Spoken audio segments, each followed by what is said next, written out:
think it's 2 o'clock. I'm a little compulsive about time. There's some people coming. I'm going to glare at them.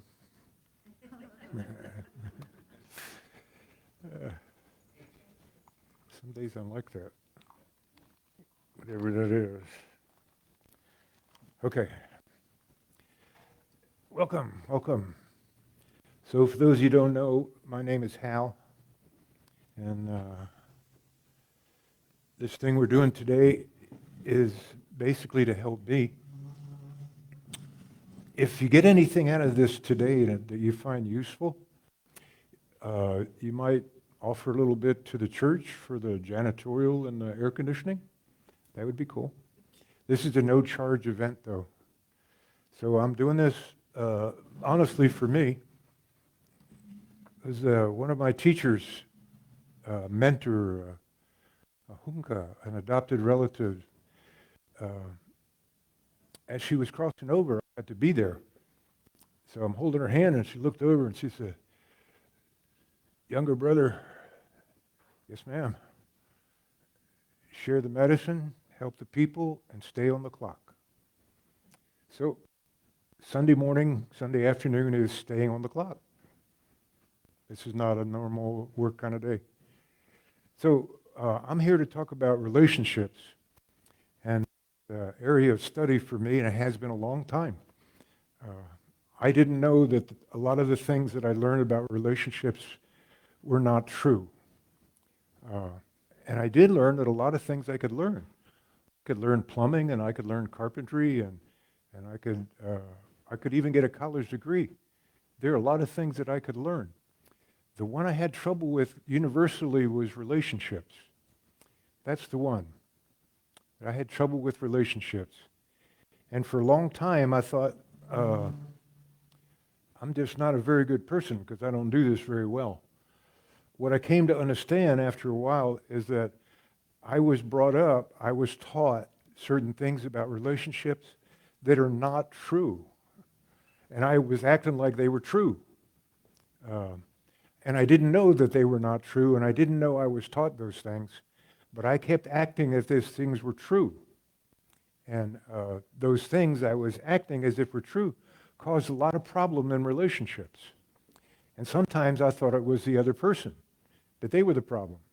Well, actually, I thought that a lot. Quite a bit. But with the help of some good teachers, older sister Germaine, who told me to do this, she said, if I do this enough, there's a chance I can learn it. So that's really what I'm up to here today. See if I can really get this stuff inside of me. So one way to do that is to share the little bit that I've learned. So what I learned about relationships when I was little, and that I didn't know I was being taught this. This is not anybody's fault.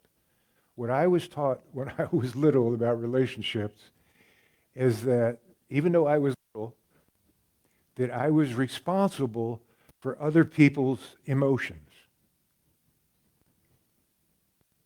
I was taught that I was responsible for other people's emotions.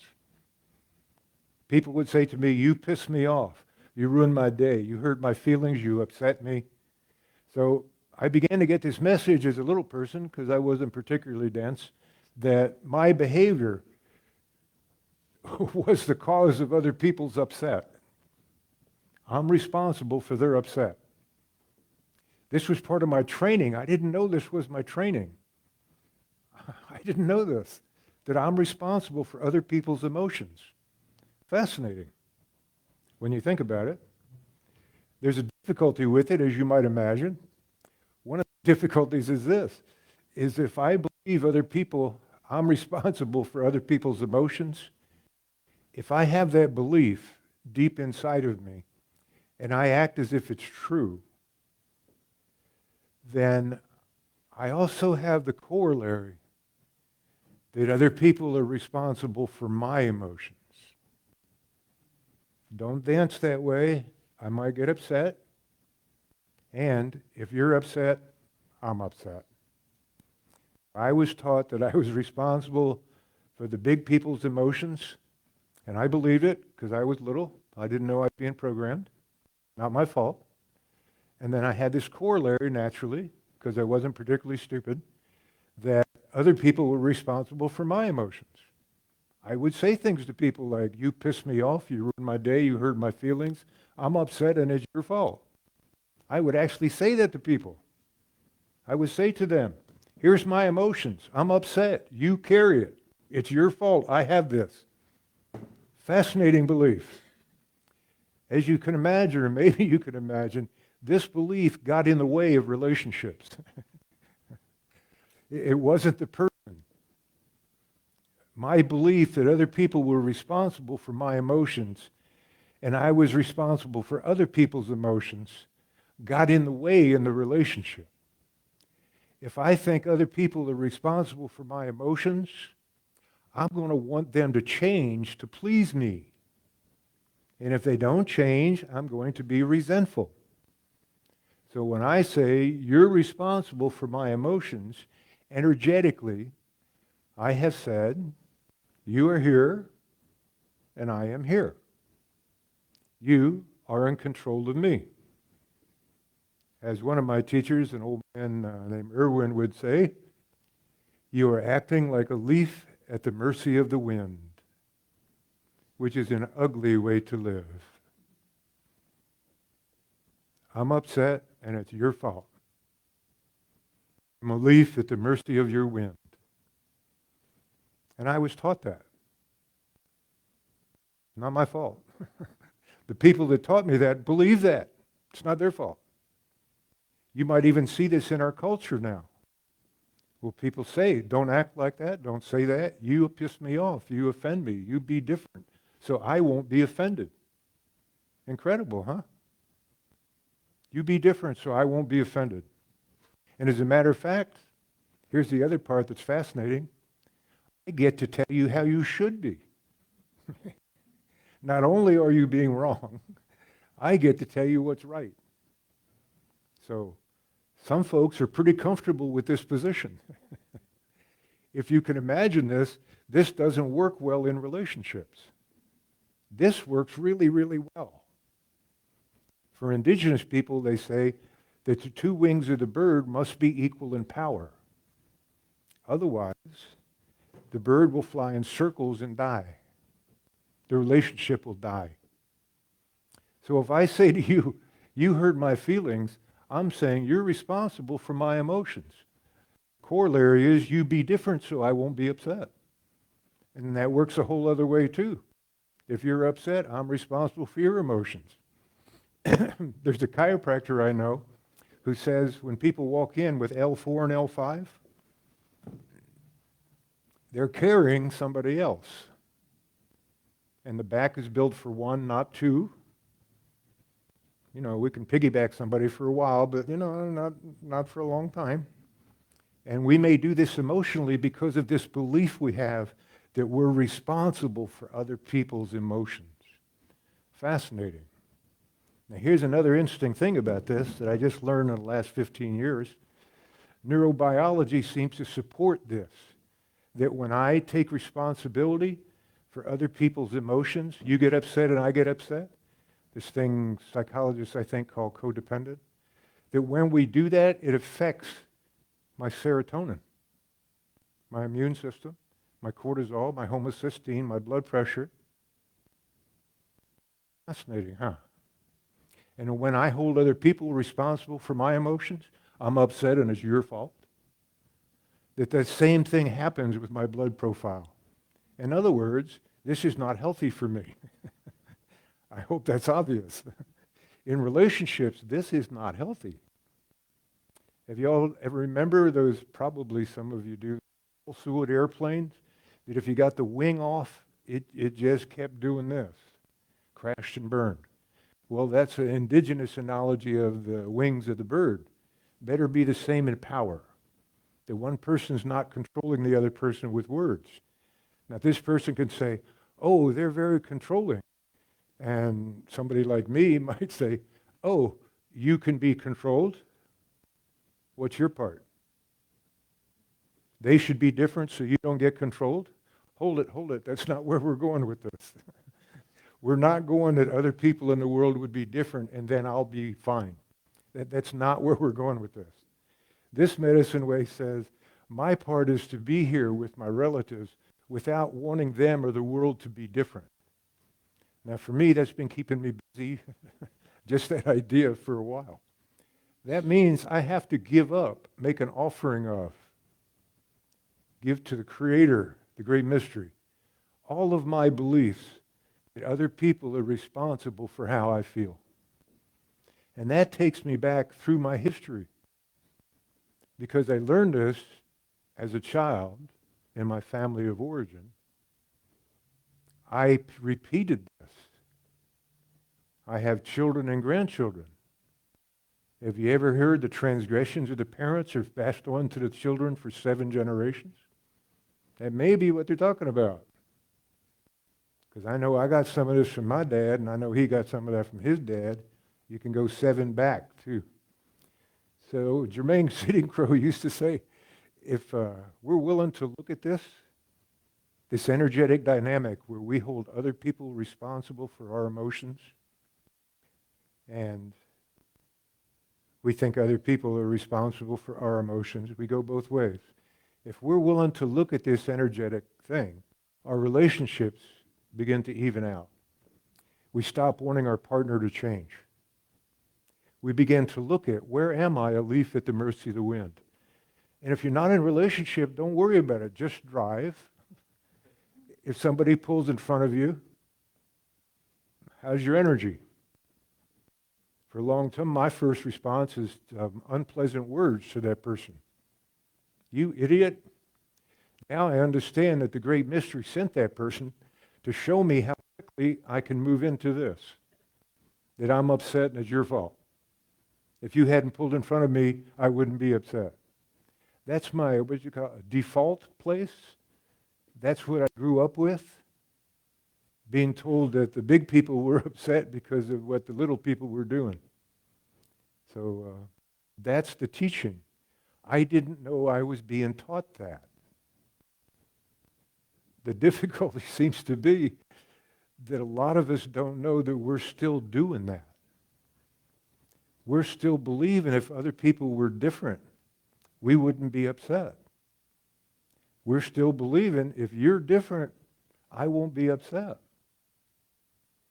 In other words, you have the power to change my upset. What's wrong with you that you're not taking care of me? What's wrong with you that you're not being different so I'll be happy? Something's wrong with you because you're not being different so I'll be happy. Does that sound as crazy to you as that sounds to me? Well, if you can believe it, I've done that in a lot of relationships. Part of the reason older sister told me to do this is she said it's good humility training. I'm beginning to experience that right now. Yeah, I've done that before, where I've told other people, if you were different, I'd be happy. I'm embarrassed to say. And I've been with people that have done the reverse, too. That said to me, if I was different, then they would be happy. And you know, I believed them. I believed them. But I never could be different enough for them to be happy. It took me a while to figure that out. So it works both ways, yin and yang, east and west. I hold you responsible for my emotions, and you're responsible for my emotions. In both cases, I'm saying to the universe, to the great mystery, I am a leaf at the mercy of the wind. And there's this rumor, the great mystery says, okay, if that's the way you want to play it, that other people are responsible for how you feel. Now here's more of this, and for me, this is the most interesting part. This is like, there's layers to it. We're talking about the first layer now. You're responsible for my emotions. You be different so I won't be upset. And the reverse. I'm responsible for your emotions. I'm going to walk on eggshells so you don't get upset. Both ways, yin yang, east west. So that's the game that I was taught as a child, and apparently a lot of people have learned that game. So here's an interesting thing we've learned from neurobiology and neuroplasticity and just biology in general. When my thoughts are wanting other people to be different, when my thoughts are critical and judgmental, my carotid arteries contract. How's that for instant karma? The moment I think you should be different, my carotid arteries contract. Fascinating. So imagine if I'm real pissed off and I want people to be different all the time. My carotid arteries look like this. And having done this, I can testify to you, this is not good. This is not fun. It limits things. So in order to change this, it wasn't a medical issue. I didn't need to take more pills. I didn't need to change my diet. The other part was this deep belief system that if other people were different, I would be happy, and that I'm responsible for other people's upset. They go together. So the next layer, as we peel the onion of awareness and consciousness, is that in relationships, I will find every place that I react physically, emotionally, mentally. There's 3 dimensions. This medicine says if these 3 are present, if I react physically, emotionally, and mentally, then something spiritual is going on. Because all 4 dimensions are together all the time, whether or not my ego likes that idea.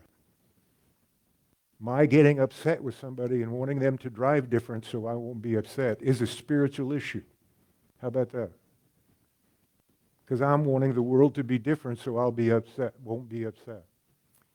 There's a man that comes from Sonora, which is west of here, way west of here. He raises goats. And we've kind of been in a drought. And his blood pressure is really high. And his blood pressure medicine's not working. So we're talking about it, and we both kind of realize he's like this a lot. And what's going on with him is he wants the weather to be different, and he wants his sons to be different, and his ex-wife to be different, and he wants the IRS to be different too. He wants a lot of people to be really different. And he has his happiness attached to their behavior. That's another level down energetically. He has happiness attached to other people's words and behavior. And this is not his fault. He was taught this. Yet this is killing him. Literally. The pressure medicine he's taking is not working. Because he's doing this all the time. His carotid arteries are contracted. His serotonin is low. Therefore, his immune system is low. And his cortisol and his homocysteine are high. All these stress hormones are high. And this comes not from the world he's in, but from his belief the world should be different so he won't be upset. And he has that belief about his sons and his former wife and the weather. He's just in that. He's like this. So he, in our estimation now, is at war with spirit. Not only is he at war with the IRS, he's at war with spirit. And he's doing all this. And his difficulty is he's been wanting the world to be different so he wouldn't be upset. He has his happiness attached to the world's behavior. If there's a drought, he's at war with Creator. He told me, quite frankly, if he could have God sit down in his chair right here, that he could straighten God right out, that God is making some mistakes and he knows better. In this medicine, we call that our self-importance. And some of us are looking for that, where we have thoughts like that. Like, God, why did you do this? You know, I know better. How come we have cockroaches? There's no use, right?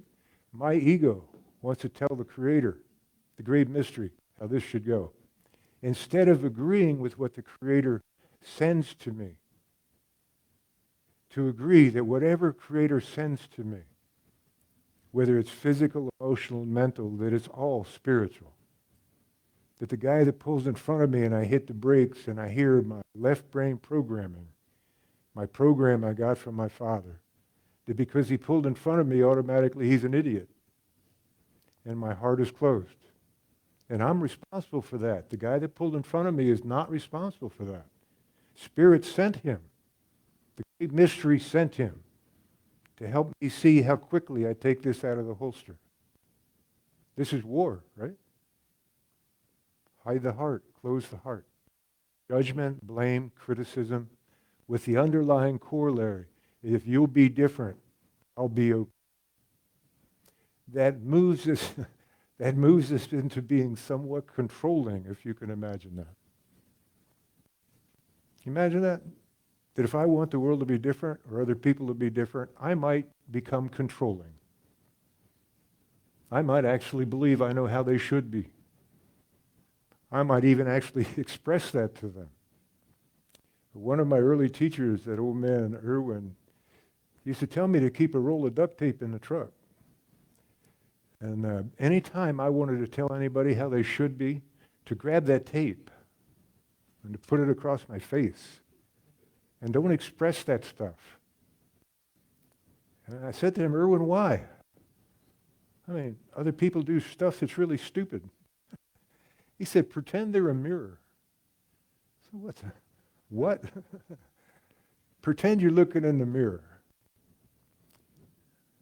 Well, you can imagine the ego kind of really doesn't like that very much. So this medicine, looking at this, has helped me look for where I inherited some behaviors along with some beliefs. My father's belief apparently was if it wasn't the way you wanted it to be, get a bigger hammer. And I tried that one for a while. And I hit my thumb more than I hit the nail. It just didn't work out. So this other belief is that I'm not responsible for your emotions and you're not responsible for mine. And you'll help me see every place that I want you to be different. I think that's why the great Buddha said relationships are the most difficult and challenging relationships. Relationships. That anybody can sit in the woods and pray all day and meditate all day and get kind of high. That's not really where it's at. Can I do this with people? Will I do this? Will I give up my self-importance, my control, my judgment, my blame, my criticism? All that stuff I inherited from my parents. What's really fascinating is some people call this the neighborhood mind. Because how often will you hear somebody say, he pissed me off, he ruined my day, he hurt my feelings? Our society talks like that. That means they all agree with that. Everybody is in agreement that we are a leaf at the mercy of the wind. If you begin to cultivate another belief, you're going to be out of harmony with the crowd. I hope that makes sense. My teacher said turkeys don't hang out with eagles and eagles don't hang out with turkeys. And Creator loves them equally. So if you want to hang out with people that tell you you're responsible for their emotions, and if you want to believe you're responsible for their emotions, then there are relationships like that. Personally, that created way too much suffering for me. And it wasn't the other person, it was my training. As it doesn't mean I'm going to blame my father because he was trained the same way. It's not his fault, it's not my fault. I handed some of this to my children. So if I get into self-judgment, then nothing changes. This is really interesting to me. It turns out in terms of neurobiology and neuroplasticity that when my thoughts are judgmental, you should be different because you hurt my feelings. I put myself in the victim role, right? This and this go together. Siamese twins. Whenever I'm doing this, I'm also doing this. You hurt my feelings. You be different. I'm doing it at the same time. Yin yang, east west. Crazy. It's the way some of us live. However, we've learned now that these thoughts impact my blood profile, my serotonin, my endorphins, my immune system, my cortisol, my homocysteine, my blood pressure, that these thoughts are creative. So if I begin to learn that some people call the neighborhood mind, because everybody thinks this way, I'm actually learning magic. I'm learning how to change things. I'll learn it in the inverse first. I learned how to create suffering. I learned that I was taught. Then I learned if my belief system, my minds are powerful enough to contract my heart arteries, to lower my serotonin, to raise my blood pressure, if my thinking and my beliefs can do that, then my thinking and my beliefs set up another way can do the reverse of that. Yin yang, east west. If I have the power to create hell with my thoughts, then I have the power to create heaven with my thoughts. However, we don't teach that much in our culture. We teach the other one. I'm upset and it's your fault. You be different so I won't be upset. How often do you all hear that? If you can't hear it, watch TV and watch the news. That'll help you hear it. Really. Some of us spend time looking for that. What that means, it's called stalking. We're stalking ourselves. I understand the word stalking has negative connotations in our culture. It's just, okay. This stalking I'm talking about is about 1,000 years old plus. And it has to do with looking at where I act like a leaf at the mercy of the wind. That's stalking myself. Looking for every place I say, you piss me off, you ruined my day, you hurt my feelings. Instead of trying to hide that or make it go away, we begin to look for that. Those things are the doorway to consciousness. The doorway to my training. It gives me an opportunity to drop my training. And then I'm not at war with what Spirit sends in my life. I agree. Spirit sent this person to pull in front of me. Help me see how quickly I can become critical and judgmental. And my complaint about the household I grew up in was that everybody was critical and judgmental. I didn't realize I turned into what I hated. So that's what one of my teachers told me one time. Go ahead and hate something. You'll turn into it. I said, how does that work? And he said, well, there's a yin-yang to that. I said, what do you mean, Erwin? He said, well, love something, you'll turn into that too. He said, you don't have to do the hate. He said, but every time you're hated something, remember you're looking in the mirror. I said, man, I don't want to hear that. You know, what does that mean?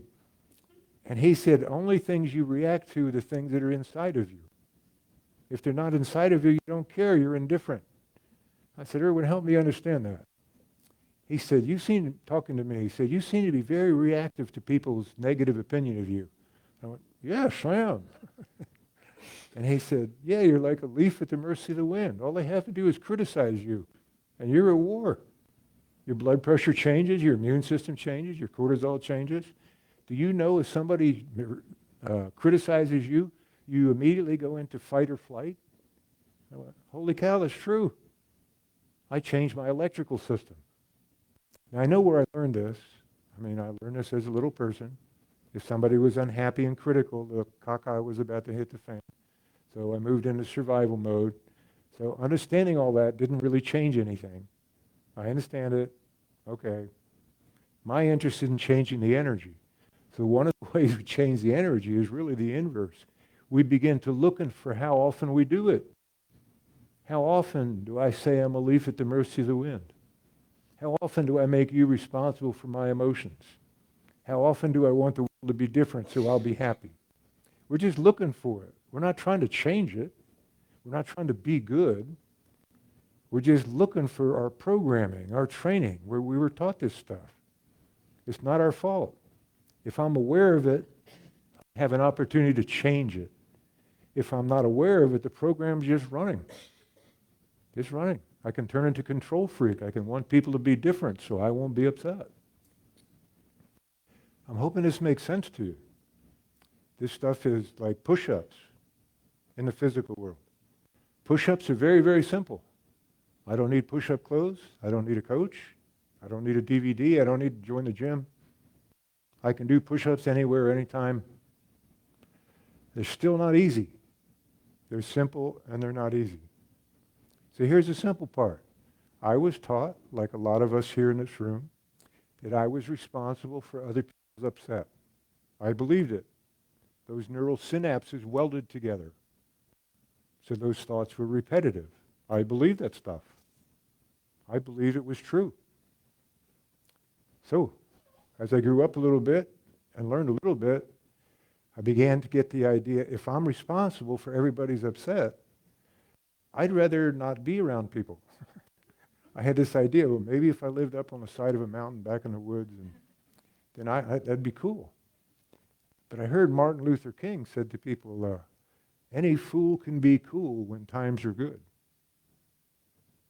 Let me see how you behave when times are not so good. So, what I finally learned, that this idea of the mirror seems to be true. Psychologists call it projection.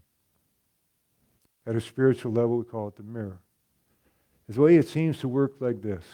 If this person over here is with me and they're very critical, very judgmental, very blaming, they're upset and they want to blame me, and I get upset, what that means is they're acting out my mirror. They're acting out a voice in my mind that I'm not generally aware of. And when I re-own this energy, when I say this is inside of me, and I want to find it, then when people judge and criticize me, I don't care. I'm indifferent. It's called compassionate indifference, which means I can say to you, clearly you're upset, and I'm sorry. I didn't do it. I'm sorry you're upset. And my heart is still open. I haven't contracted my heart. My serotonin doesn't go down. My blood pressure doesn't go up. I can get to that place with people. That's my intent. That I can be with everybody with an open heart. Like my nephew at Sundance said to him, this person welcome. His response was, our arms are always open. That's kind of how I would like to be. So Spirit sends these people.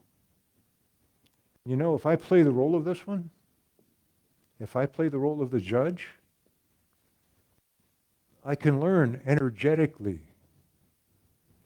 in a physical way, how much energy is here. How much of my energy has been invested in self-judgment because of what I was taught as a little person. It's not my fault. I didn't do it. I do wish to recover this energy. Here's the magic about learning about this. I can't recover this energy from over here because I don't see it in me. I see it in other people. I react to it. So if I see it in other people and I react to it, it belongs to me. My ego does not like that at all, especially when I used to watch Mr. Trump. I really didn't like the implications of my upset. Are you telling me that guy's a mirror? And spirits just smile. And why do you think you're learning this stuff?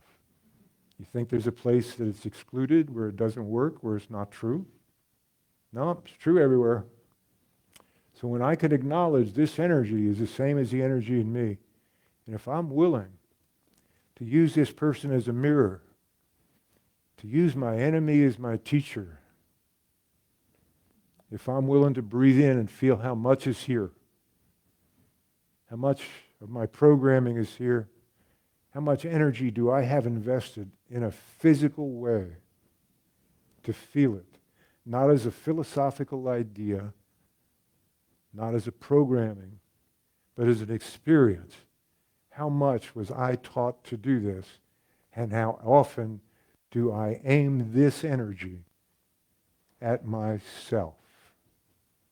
That's called waking up. To be aware when, oh, I do this. I do this to me. My programming judges me.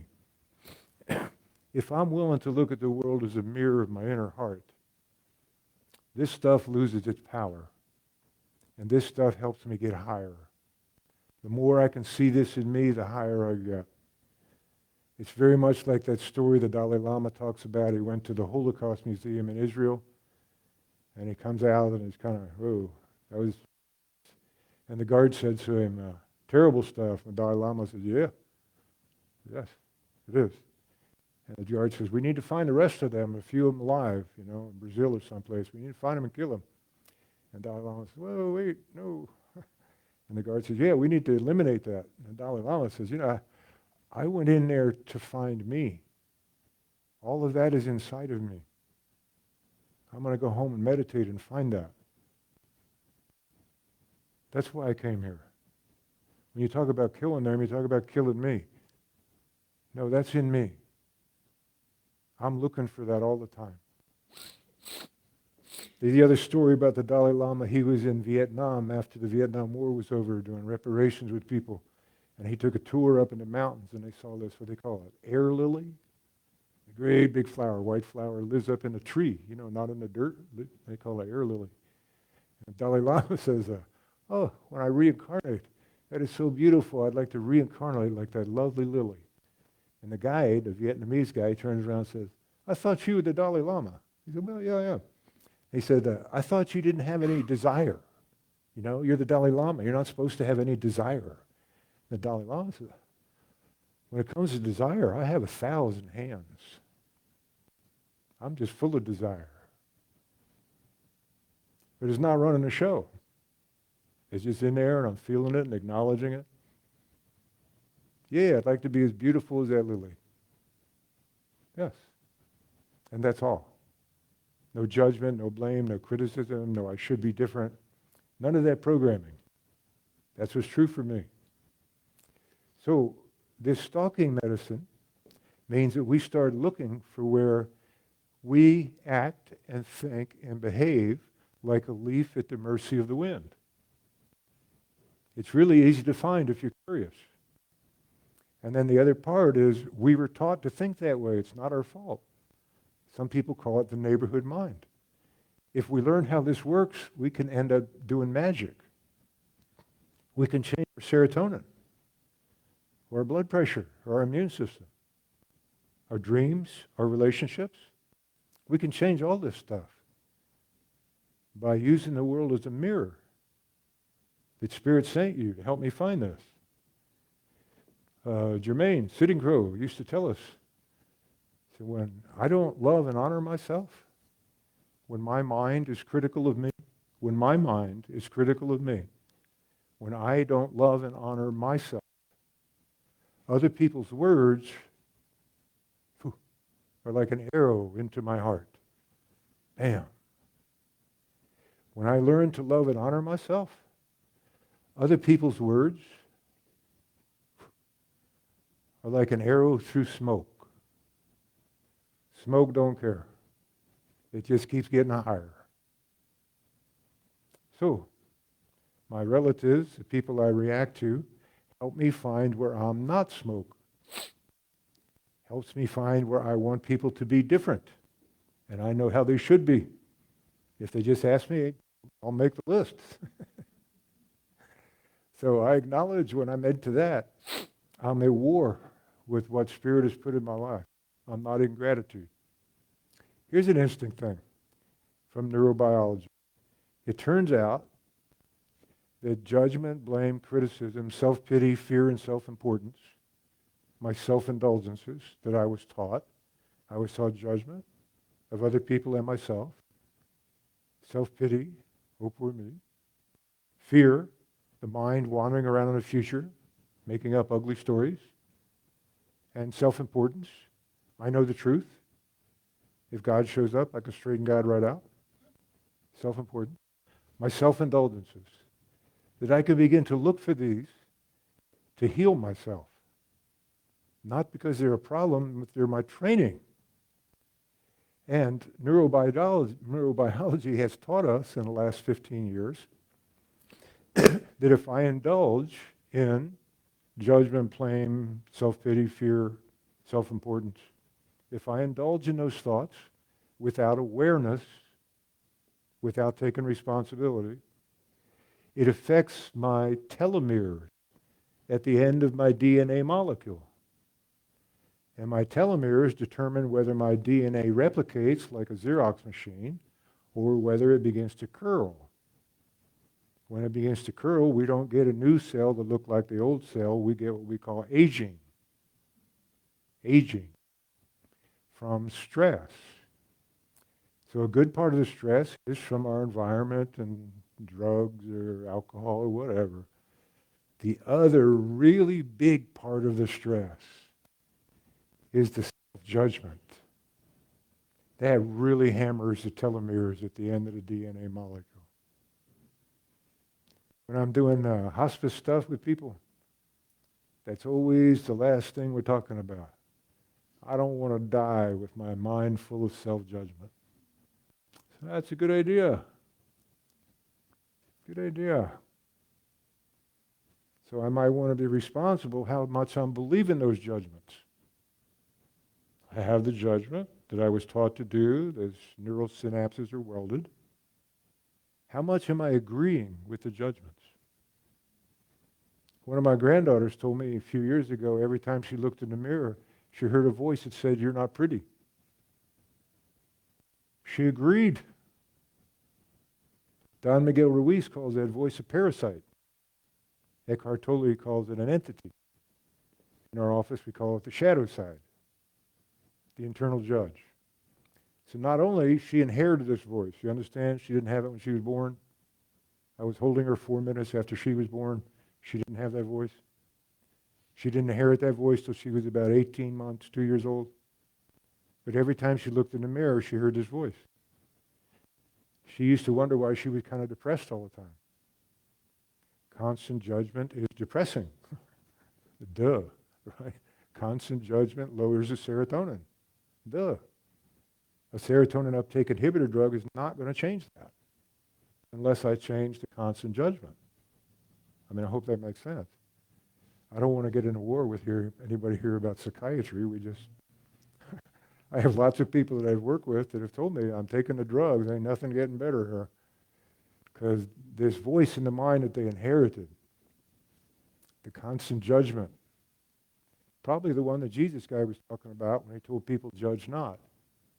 But you all know what happened to him, right? They judged him and hung him up. So some of the people call him the first sun dancer. He was tied to the tree and pierced. That's what we do at Sundance.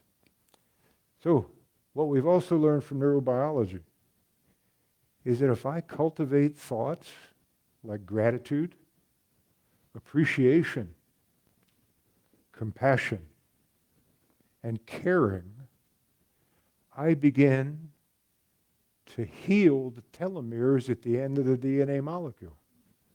Magic. If I learned about how my mind operates, the neighborhood mind that we've all inherited, I'm learning magic. Fascinating. This is not psychology. There's a whole bunch of deeper levels. A guy named Joe Dispenza calls it epigenics, where I begin to change my genes, my DNA. Begin to realize what a creator I am. I can create heaven or I can create hell with my thoughts. It's not my fault. I was taught to do that. Right? I don't want to judge the judge. You understand what a little circle that is? I find out my mind is judgmental and then I judge my mind for being judgmental. That's a quick way to go nuts. Don't believe it. That's the way the judge hides. So an interesting thing to do if you want to play this game a little bit is whenever you hear the self-judgment, to separate from it. Put the judge over there. And where we're getting to with that is begin the awareness, the consciousness, that you're not me. I didn't have you when I was born. Here's the next level. You're not very nice to me. Here's the next level.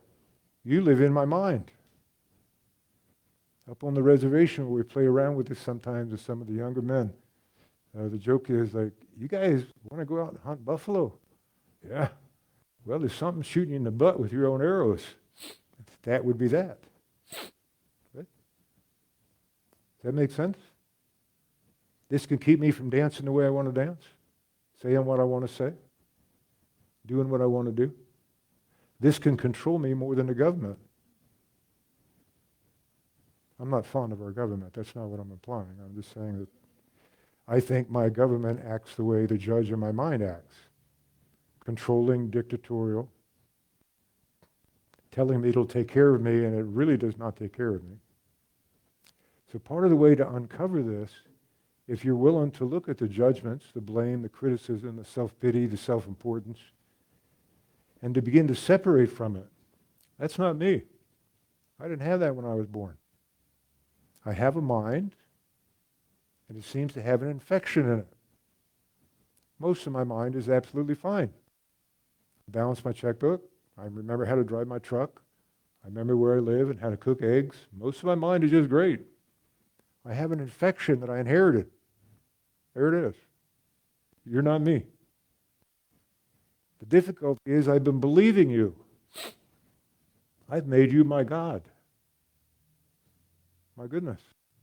Like my granddaughter, when she was little, would look in the mirror and a voice would say, "You're not pretty," and she agreed.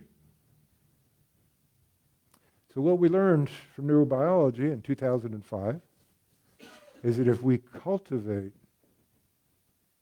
a way of looking at the world, to cultivate gratitude, appreciation, caring, and compassion, not as words, not like affirmations. That's not what we're talking about here. To use the words the same way we use other words. We use words like, damn you. And we create at that moment in time. We create carotid arteries tightening. We create serotonin goes down. We create blood pressure going up. We are magicians. So I can create with gratitude, appreciation, caring, and compassion. So they ran this experiment using the word love instead of caring. Supposedly, love cures all. So they figured we'll use the word love.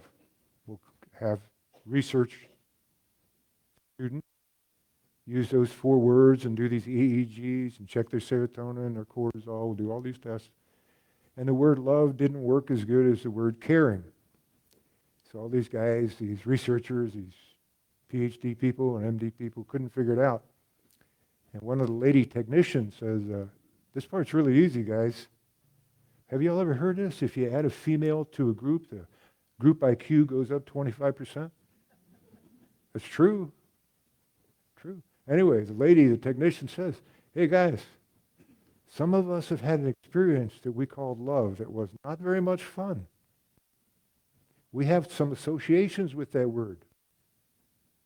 We don't have those associations with the word caring. I'm real good on caring. When I think about some of my past loves, there may be some unfinished business there. Do we know that? That if I think about my past loves, and my heart contracts, or my jaw contracts, or my thoughts are judgmental, critical, blaming, self-pity, self-importance, I can put that lady in a chair and say, hey, I'm not finished with you. When I think about you, I have some energy. And it might be good for me to take it back. Because that's not your fault. And then I could begin to ask the question, if you want to, how do I hold on to it? How do I do that? What's my part? That's taking responsibility. So the process is awareness, one leg, responsibility, the other leg. This medicine is for 2-leggeds. 4-leggeds don't need it. Ones that fly, they don't need it.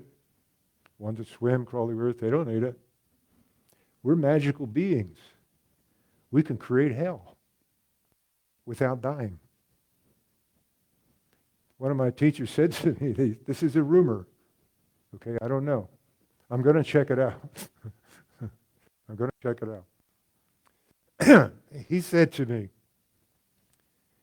that if I cross over and my mind is full of judgment, blame, criticism, fear, self-importance, self-pity, that it may determine where I go next. Yeah, that kind of sucked. He said if my mind is filled with gratitude, appreciation, caring, and curiosity, it may determine where I go next. Makes sense to me. Then he added this little part. This was the hook, because this was one of my teachers. He said, and since you don't know when you're going to die, oh, you're talking about right now. Not as a project I'll work on next week. I'll do better on Monday. So no, now. Is your mind filled with unfinished business, judgment, blame, criticism, self-pity, fear, and self-importance? So my mind was, and Erwin, that old man, was helping me look at it. Not in a critical way. He was trying to help me get free of it. I couldn't get free of it. Excuse me. Unless I admitted it. I couldn't get free of my judgments unless I began to hear them. And then I understood that the amount that my mind judged the world and other people was exactly equal to the amount my mind judged me. Isn't that a kick? That's the quantum physics. I mean, that's a real killer. The amount my mind judges the world and other people is exactly equal, yin-yang, or perfectly balanced, with the amount my mind judges me. My mind judges me. I am not my mind. I have a mind, I have a body. My mind was poorly trained. Nobody's fault. So part of this is to retrain my mind to begin to act like my ally instead of my enemy. In order to do that, I begin to see where my mind is not very nice to me or other people. So I can use my judgments of other people to find out how much my mind judges me. And then I can do this magic if I want. I can begin to separate from the judge. Literally. Every time I hear you, I can put you in a chair. I can separate from you. Or I can listen to you and agree with you. If I'm aware of you, I have some choice. If I'm not aware of you, I don't have any choice at all. So this whole little talk we're doing here today is about choice. In order to have choice, it's important to tell myself the truth. My mind was trained to judge, criticize, blame, wander around in the future and create anxiety, or wander around in the past and create guilt and shame. My mind was taught to do that. It's time to retrain my mind. So like that old man said, if you don't know when you're going to die, when are you going to get to this? Yeah, maybe I'll start today, huh? Maybe I'll start right now. Maybe I'll take responsibility for my creations. It's finally boiled down to this for me. And relatives, I don't know if this is true for you or not. For me, this is where it's at. After many years of studying this medicine, it's brought order to the chaos. Relationships were always chaos. I could do math, I could do plumbing, I could do carpentry, I could do many things. Relationships were chaos. That's because I was taught that I'm responsible for other people's emotions and responsible for my emotions. There wasn't anything wrong with me or the people I was with. The things I were taught were not true. I didn't know that those things were not true. I'm responsible for my emotions. So when we finally get down to it, what I understand now, finally, is the only time I am upset, physically, emotionally, mentally, and feeling disconnected from spirit, the great mystery, the only time that occurs is when my thoughts are judgmental, critical, self-righteous, self-important, creating blame, fear, guilt, and shame. When my mind's doing that, I am out of harmony physically. And I can feel it. It does not feel good. When my mind is into gratitude, appreciation, caring, and compassion, my energy changes. My beta brain wave begins to smooth out into alpha. I change my brain wave, my serotonin, my cortisol, my homocysteine. I begin to take responsibility for my experience. It's a very powerful move. We consider it magic. And some of us are in love with magic. So that's the end of this talk. I've covered all I think I can cover. What I would like to do is, if anything I wasn't clear about and you would like to ask about it, to allow some time to do that. Good. That was perfectly clear. All right. Bueno. What that means is if you have any questions, now's the time. What do you say to the self-judgment voice? This one? When I'm first aware of it, you mean? Like I'm driving along and I hear it? Well, the self-judgment that has bad judgment of itself. Yeah, that one? Yeah. What do you do or what do you say to delete it, make it go away, make it better? Okay. First part is I want to hear how often it speaks. All the time. I want to know how much you're pouring crap in my ear. That's a little blunt, but you understand. It's like one of my granddaughters said, "Grandpa, you like rap music?" I said, "No, baby." She said, "Why not?" I said, "It's like pouring crap in my ear. I don't want to do that." So yeah, my judge speaks up a lot. Okay? So here's a story. A lady that lives in a beautiful place like you live was standing at her kitchen sink washing dishes. Right? And she had a dishwasher. But today she wanted to look out the window and watch the deer. And she's kind of doing all that. And then all of a sudden, she hears her husband in the other room. And she has this thought. Is he going to judge me for not using the dishwasher? For using more water? Is he going to approve? I mean, what's he think of this? This was really her judge. He was watching a football game. He ain't thinking about her at all. Yeah, go Saints, right? She's in the kitchen.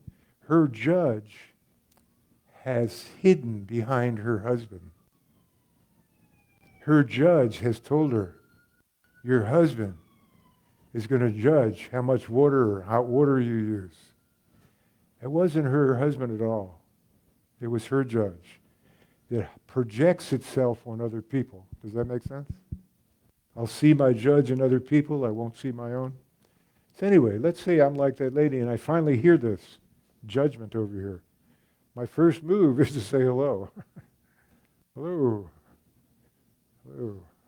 I was enjoying the deer until I was enjoying this sandwich until I was listening to this music and really digging it until, so hello, you did it again. And if I can do that and turn away, because when I argue with you and I think about what you say and I get angry at you, I feed you. My energy's going to you. Eckhart Tolle called it feeding the demon. So it requires a lot of awareness. I mean, your question implies how much awareness this requires. This is another muscle that our culture doesn't develop. This muscle, to be able to hear you and not agree with you, to not let you run the show anymore. You've decided for too many years how I talk, how I walk, how I dance. I don't need to go over it with you anymore. I got it understood. I know where you came from. It's not my fault. I've been listening. Like my granddaughter, the voice said, "You're not pretty." She agreed. You know what that did to her serotonin, right? Boom. So yeah, this is a very challenging thing, and your question kind of shines light on it. We call it staying awake. That's why a little while ago I said, whenever I'm upset, I'm asleep. When my jaw is tight, I'm asleep. I don't know that I've been listening to you, that you've taken over my mind. And sometimes I can't tell till, my jaw would not be tight unless my mind was not full of judgment, blame, and criticism. That makes sense? My jaw would not be tight, or my stomach, or my shoulder, whatever. So that question makes sense to y'all? It's a good question. How do we do this? We understand why we might want to do it. How do we do it? Yes. Oh, okay.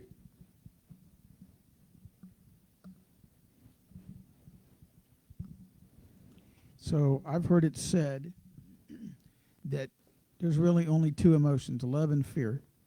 Tell me again. I've heard it said that there's really only two emotions, love and fear. And you talked about sometimes what happens to you when you don't really love yourself. Uh-huh. And I think that happens because you're afraid to love yourself. How do you respond to people who tell you they don't know how to love themselves? I have them look at it how they don't love themselves.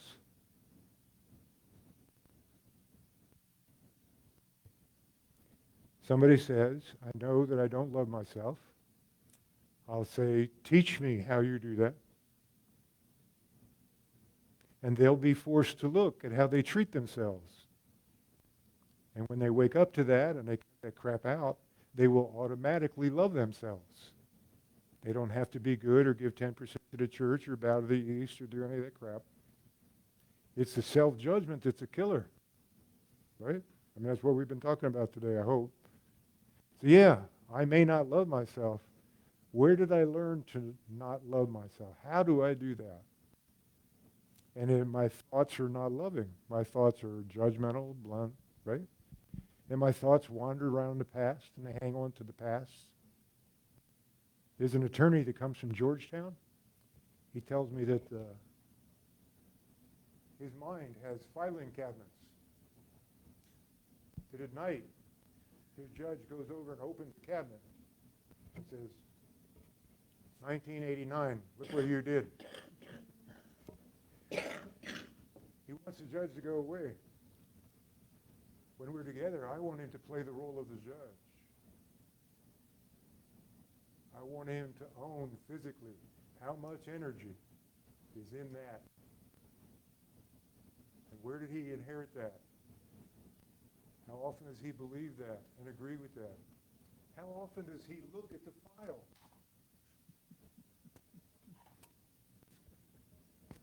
I've got something going on with this here.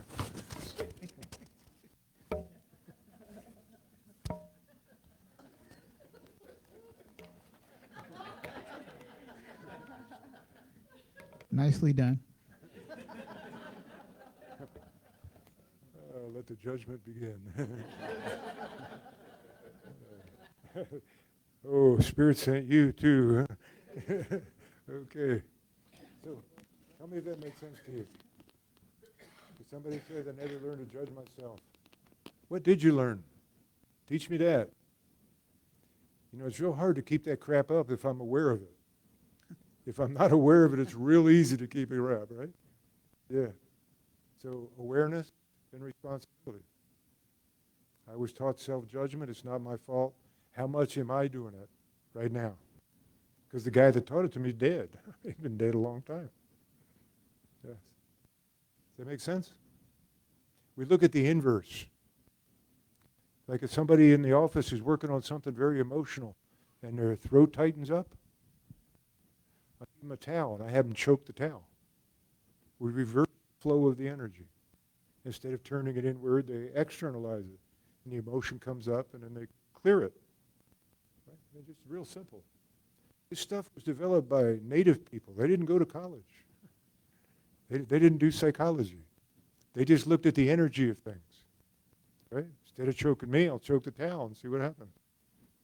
And then I find out, well, I'm kind of annoyed at somebody. I don't acknowledge that, so I choke me. What I'd really like to do is, not that we recommend they choke anybody. That's not what we're up to. Thank you. I was just wondering about,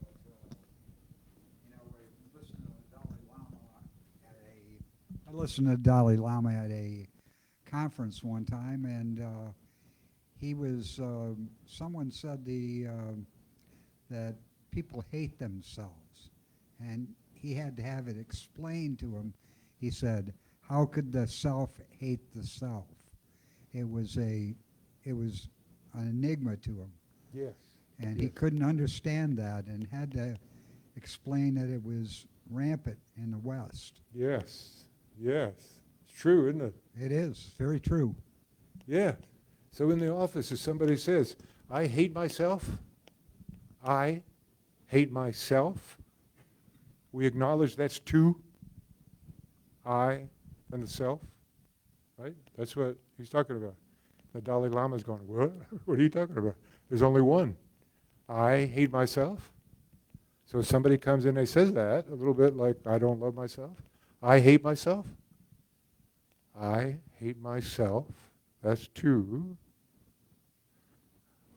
So what we do is, there's the I. There's the one that hates me. Oh my goodness, and you live in my mind. I've caught you. Finally. I've been going around telling people I hate myself, and that's not true at all. I don't hate myself. I have this voice in my mind. And I've been calling that voice I. Ugh, that's not I. I, the self. You're the judge, the voice in my mind. I inherited you. It's not my fault. However, you have a lot of my energy. I want it back. So I'm stalking you. That makes sense? It's different than the psychology of understanding it. We think understanding's nice. Hunting the energy is where it's at. How much energy is over there? And I was taught to invest energy in self-judgment. It's not my fault. I was taught that. Every time my progenitor said, you really pissed me off, he's up here looking down at me down there. And I accepted that as true. Every time that happened, I believed that. I programmed some neural synapses that would fire and fire and fire. So if anybody was upset with me, I was taking responsibility for that. My serotonin dropped, my immune system dropped, and I did not want to be around people. And relationships were a pain in the butt. So looking at it this way brought some clarity. So yes, the Dalai Lama did not understand that projected ego, the one Freud called the ego. So instead of trying to make this go away, we're hunting this. How much energy is there? I want it back. You're going to help me get my energy back. That's why it goes from enemy to becoming an ally. I use my enemy as my teacher. Does that make sense? It's a very old way of looking at the world. So a lot of people go to a shrink and they want drugs to make that go away. Good luck with that. I've been doing this since '74, and nobody has ever told me in all those years that the psychiatric drugs make that go away. Nunca, never, anybody. I used to try to make that go away in other ways. Alcohol, that worked for a while. But then that would give me a lot of crap about drinking. So, anyway, thank you. Good question. Clarifies this. Yeah. Any more questions? Well, thank you all very much. I appreciate the opportunity.